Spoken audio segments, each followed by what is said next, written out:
Ka-curious, I don't know kung napanood niyo na po ang video na ito ni Alexander Santos na isang kilala ring bumabati ko sa simbahan. Ayon po sa kanya, ang totoong kahulugan daw ng rosaryo ay 666. Panoorin pa natin ito. Sa mga fanatics ng Roman Catholic, diniscuss ko kanina ng live na ang sign of the cross, yung pagkukross ninyo at pagluhod sa mga imahen sa loob ng simbahan or ang pagkukross nyo sa loob ng bahay, ito ay galing sa demonyo. Inuulit ko sa inyo, diniscuss ko kanina yan, na ang ginodiyos nyo dyan ay ang goddess na si Semiramis na naging Ishtar, naging Madonna and Child, ngayon ay nireplika ang Mama Mary and Jesus. Ano pa yung batayan nito? Hindi iyan ang dapat yung sambahin. Ang dapat yung sambahin ay si Jesus Christ in spirit and in truth. Yung imahe na pinagsisilbihan at sinasambahan nyo, iyan ay goddess before pa, nung panahon pa ng Old Testament na ginodiyos ng mga pagan. So dyan kayo nakaluhod ngayon. At gusto ko idagdag na ang rosaryo na galing sa Katoliko, yung rosary na dinadasalan ninyo, ang real meaning niyan ay 666. Sa devil yan. Kaya mag-iingat kayo sa ginagawa ninyo. Ito naman ay sa mga taong may common sense. Kung hindi nyo alam, it's okay. Saan kaya nanggaling ang common sense nito? Try to face me. Ciao. Alright, totoo kaya ito? Samahan niyo po ako at tuklasin natin ang katotohanan patungkol po sa rosaryo. Either this is between yours, Catholic. Una, tingnan natin ang definition ng rosaryo o rosary. Ayon po dito sa St. Thomas More Catholic School, ito po ang ating mababasa. The word rosary means a chain of roses, and the roses are prayers. Ito pala po ang pagpapakahulugan ng Katoliko sa rosaryo. At dagdag pa nga dito, the rosary prayer tells us about the life of Jesus and this Mother Mary. Ang rosaryo pala ay tungkol sa buhay ni Jesus at ni Mama Mary na kanyang ina. Now, paano ngayon naging 666 ito? I don't know. Nakakawa naman po ang kapatid nating si Alexander Santos na palagi na lang siyang nagbibintang sa Katoliko. Well, I can say dahil hindi ito po ang kanyang unang beses na sinisiraan ng simbahan sa mga katuruan nito. Sabi nga po ng Diyos, huwag kang sasaksi ng walang katotohanan laban sa iyong kapwa. Kayo na rin po ang makapagsasabi. Pero talagang mainit sa mata nila ang panalangin nating rosary. Bakit kaya? Now, ipagpatuloy po natin. May 4 na set pala ang rosaryo na patungkol pa rin po sa buhay ni Jesus at ni Mama Mary. Tanong po dito, ano ba ang 4 na set na ito? 666 pa rin ba ang makikita? O ito ay biblical na patungkol sa buhay ni Jesus at ni Maria? Ito po ang 4 na set ng rosaryo, mga kapatid. Makikita po ninyo sa screen.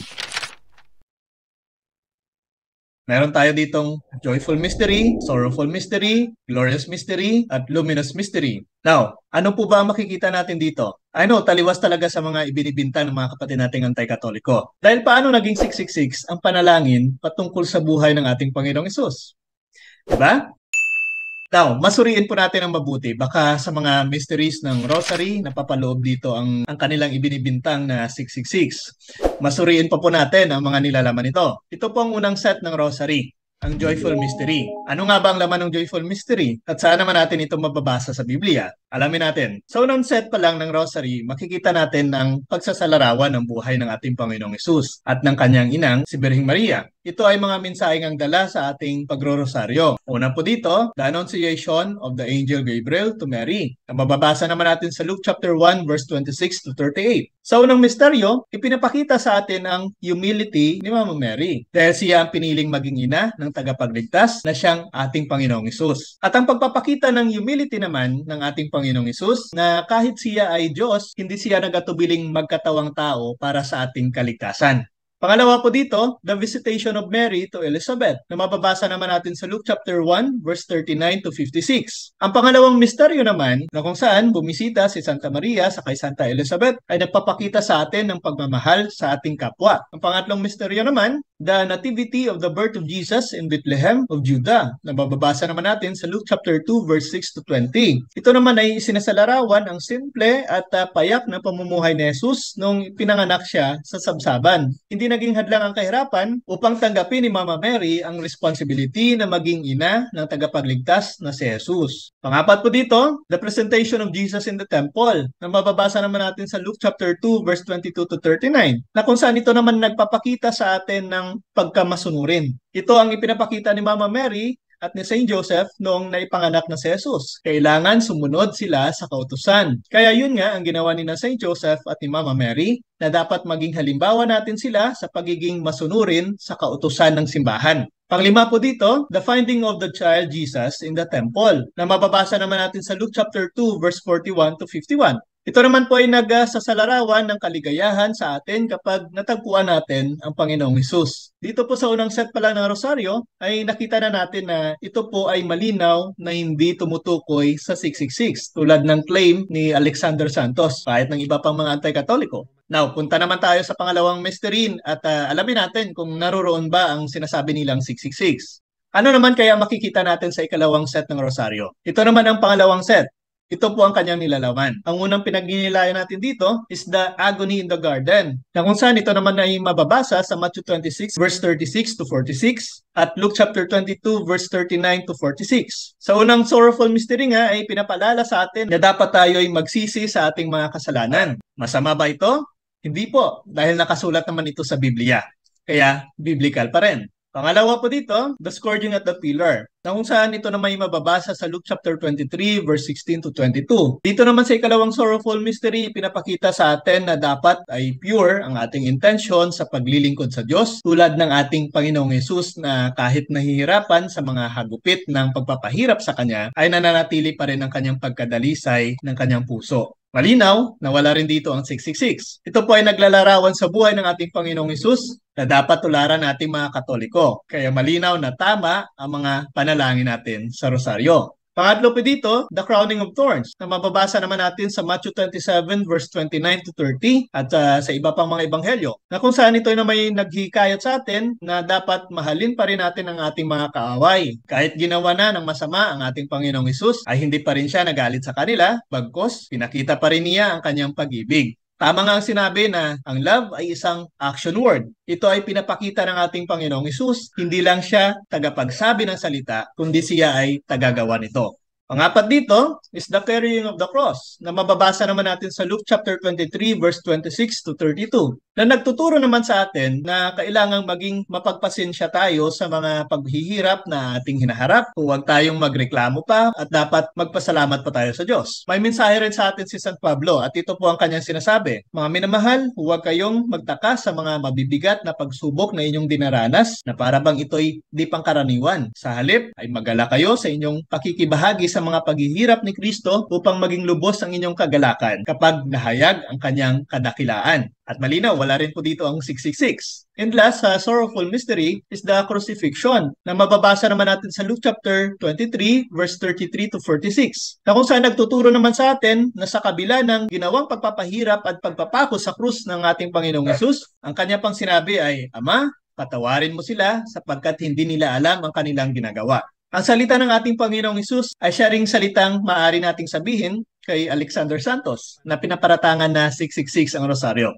Kaya sana'y patawarin siya ng ating mahal na Diyos. Ngayon, tumungo tayo sa ikatlong set ng rosaryo. Kung ito ba ay tumutukoy pa rin sa 666. Ang pangatlo po ay ito ang tinatawag nating glorious mysteries. Ang una po dito na ating pinagninilayan is the resurrection, na kung saan mababasa natin sa Luke chapter 24 verse 1 to 49 at sa iba pang mga ebanghelyo. Sa unang glorious mystery, nagpapahiwatig sa atin na manampalataya tayo sa ating Panginoong Hesus. And I think walang masama dito na manampalataya sa ating Panginoong Hesus. At siguradong ang mensaheng ito ay hindi 666. Pangalawa po dito is the ascension, na kung saan mababasa naman natin sa Mark 16 verse 19 to 20 at sa iba pang mga ebanghelyo, na kung saan sa pangalawang glorious mystery matatagpuan natin ang pagbibigay ng pag-asa ng ating Panginoong Hesus sa kanyang mga apostoles. Pinangako ng ating Panginoong Hesus ang banal na espiritu sa kanyang mga apostoles bago siya umakyat sa langit. And I think wala namang masama na umasa sa banal na espiritu. At never naging 666 ito.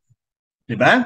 Pangapat po dito is the assumption na mababasa naman natin sa Revelation 12 verse 1. Dito naman sa glorious mystery ay malamang isang debatable scene na hindi matanggap ng mga protestante ang pag-akyat kay Mama Mary sa langit. Pero pinapatunayan po ito sa isang Bible commentary. At ito po yon.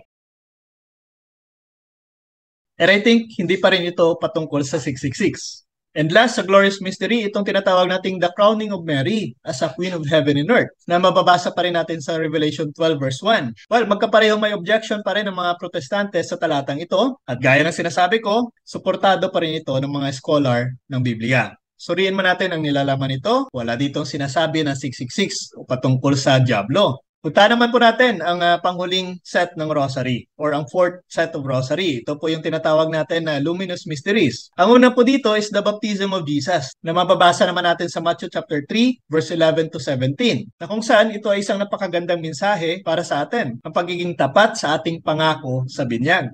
Ang pangalawa po dito is the wedding feast at Cana na kung saan mababasa naman natin sa John chapter 2 verse 1 to 12. Sa ikalawang luminous mystery naman ay nagpapakita sa atin ng pagtitiwala natin sa ina ng ating Panginoong Hesus na si Mama Mary. Kung paanong naging answered prayer sa tulong ni Mama Mary ang problema sa kasal sa Cana, ganoon din po si Mama Mary sa ating buhay na kailangan natin ang intercession prayer ni Mama Mary. Pangatlo po dito, the proclamation of the kingdom na mababasa naman natin sa Mark chapter 1 verse 14 to 15 at sa iba pang mga ebanghelyo. Dito naman sa ikatlong luminous mystery ay panawagan sa atin na dapat tayong sumunod sa kalooban ng Diyos. Matthew chapter 7 verse 21. Pangapat po dito is the transfiguration na mababasa naman natin sa Luke chapter 9 verse 28 to 36. Kailangan baguhin natin ang ating mga sarili kung tayo man ay mayroong mga hindi magandang ginawa. Yan ang mensahe po sa ikaapat na luminous mystery. And last po dito is the institution of the Eucharist na mababasa naman natin sa Matthew 26 verse 26 to 28. Ito naman mga kapatid ang sentro ng pananampalatayang Katoliko, ang pagtanggap natin sa ating Panginoong Hesus sa misa. Dito sa ikalimang luminous mystery, pinapakita sa atin na dapat natin ibigin ang Eucharistia. Now, batay po sa mensahe ng Rosaryo, saan po dito ang 666?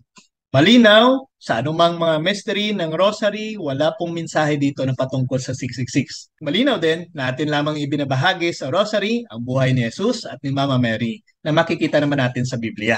Maliban po sa 4 sets of mystery sa Rosary, ano pa kaya mga ginagawa natin o mga panalangin natin sa Rosary? Tingnan po natin, baka nandoon yung mga pinaparatan sa atin. Ang prayer natin na Our Father at ang Hail Mary. Ang Our Father ay matatagpuan naman natin sa Matthew 6 verse 9 to 13. At wala rin po dito ang 666 o mensahe patungkol sa 666. Sunod po dito ang Hail Mary naman na salutation of angel of the Lord na makikita din natin sa Biblia. Luke chapter 1 verse 22. At wala rin po dito ang mensahe patungkol sa 666. So therefore, isang napakalinaw at napakaliwanag mga ka-curious na katotohanan lamang ang ating sinasalaysay sa araw na ito at sa tuwing manalangin tayo ng Rosaryo. Kaya sa kapatid nating si Brother Alexander Santos na isang Baptist at sa iba pang mga anti-Katoliko ay nakakaawa naman ang mga kalagayan nila na paulit-ulit pa ring tinutuligsa ang simbahan kahit na wala silang batayan at puro mga paratang lamang. Kaya mga curious, manatili po tayo sa tunay at dalisay na pananampalatayang tatag ni Kristo. Maliwanag na hindi 666 ang kahulugan ng rosary nating mga Katoliko. Likas na mapanira lamang ang mga kapatid nating anti-Katoliko. Kaya nga, tayong may alam, dapat may pakialam. So sana po nakatulong po ang ating video na ginagawa at sana po ay nasagot po ang mga katanungan natin na nagbibigay sa atin ng pag-aalinlangan sa ating pananampalataya. Kaya mga ka-curious, ibahagi nyo rin po ang video na ito upang mas malawak pang maabot ito at mas marami pa matulungan ito.